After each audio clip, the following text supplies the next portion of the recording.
Welcome back everyone, as always it's Lovenji here, and today we're going to be beginning Mission 10, From the Depths.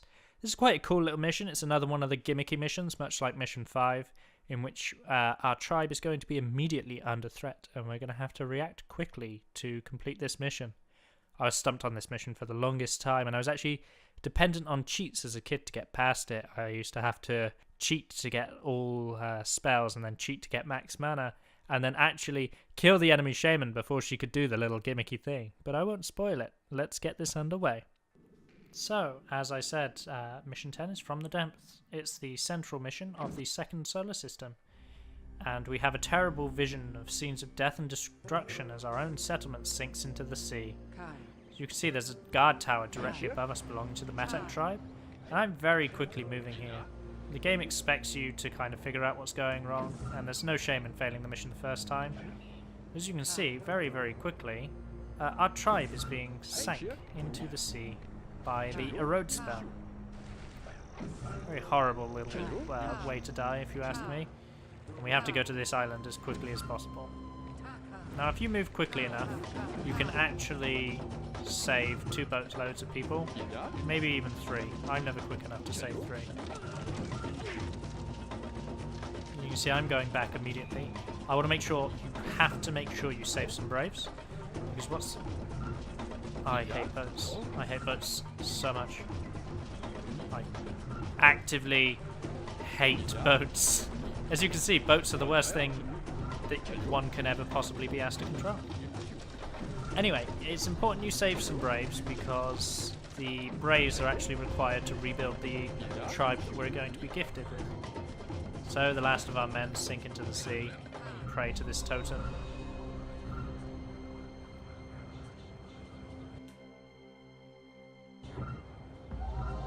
As you can see, where our tribe once stood is only water. So the whole gimmick of this is you've got to react quickly, because she sinks your entire tribe into the sea. I used to cheat because she's in that guard tower and hit her with a thunder spell before she could do that, and then play the mission that way. It's interesting because you're still at a disadvantage from the way the terrain is, but it was interesting to play the mission from that perspective. But that's certainly not what we're doing here. We are not cheating in any of these videos. So, a very damaged tribe rises up from the water, and it's our duty to repair it. Now you think, oh great, what a load of wild men. They drop like flies. I have no idea why they die so quickly in this mission, but they do. The longevity of these wild men is not fantastic. And we're also timed. As you can see in the top right, we only have access to this water tribe for a very small amount of time. So it's very important you very quickly build up your counterattack. So, first things first, we try to grab as many of these geriatric wild men as possible. You gotta watch out, when men put their hands up like that, it means they're trying to get to a point they can't get to. Because this game featured terraforming, I assume the developers included this to stop units getting stuck and taking up your pop cap. But what actually happens is, as they have their hands up, they slowly lose health over time, actually slowly killing themselves. And eventually they do just die. I strongly believe that that's, again, as I said, because this game features terraforming, I assume that is so that when you're terraforming and a unit gets stuck, it doesn't just sit there eating up your population, it will eventually die. Again, I hate boats. That'll be a common theme of whenever you see me using a boat, is I will be trying to get it to land, and I think it's landed, and it hasn't landed, and my men won't jump in the boat, and so I get frustrated, start clicking with irritation.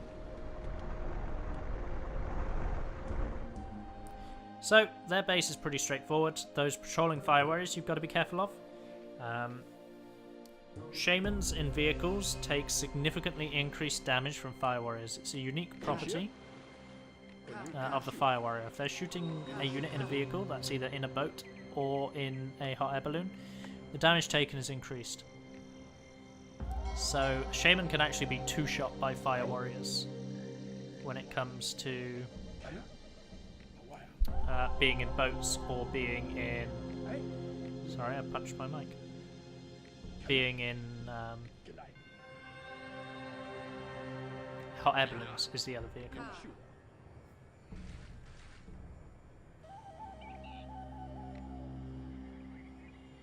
So all I'm doing, my plan to do this is actually the first time I tried this. Normally I just rush the island with warriors, but my first time trying this was to try and show off the invisibility spell, which I had trouble explaining in a previous video. I'm going to try to make some preachers invisible, set them up, and have them convert the enemy patrols to my side. But as with all things, this takes a little bit of time. You don't really have the mana flow for quick, easy, and accurate training. Training in this game also uses mana, and therefore the better your mana flow, the quicker units train, which goes without explaining. But on missions like this, your mana flow is restricted, and therefore that can dampen the speed at which you train and slow you down. Is to add a little bit of extra tension to this mission.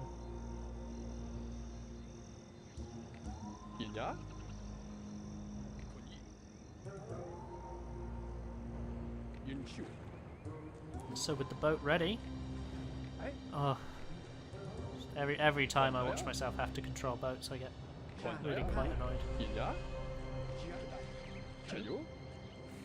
As you can see, boats do not work how I want boats to work.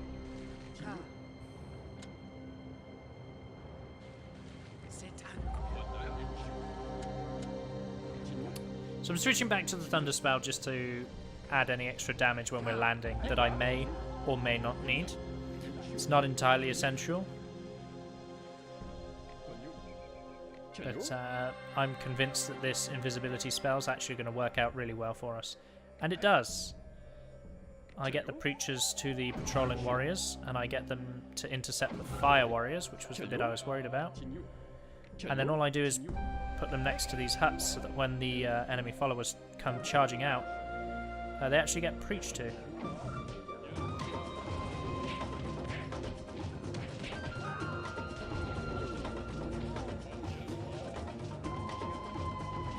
So that's how you clear this mission. You sort of go about it the revenge way.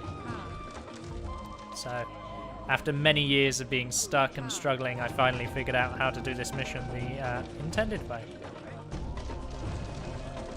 as opposed to cheating your way through the Thunderbolt. So praying at this totem actually does exactly the same thing to her tribe as what she did to yours. It's complete revenge and retribution. Her entire tribe will sink into the sea along with her, and this bit will remain. If you look back at your village will actually now will also sink into the sea when the timer runs out, which is why you have to do this within a designated amount of time. That's all for this mission. So that was mission 10, a cool little mission that had us fleeing for our life as our tribe sank into the water. We prayed to a totem for divine retribution. Now, as always, like, comment, and subscribe. Let me know what you'd like to see me do next, or what you like about this series. Bye for now.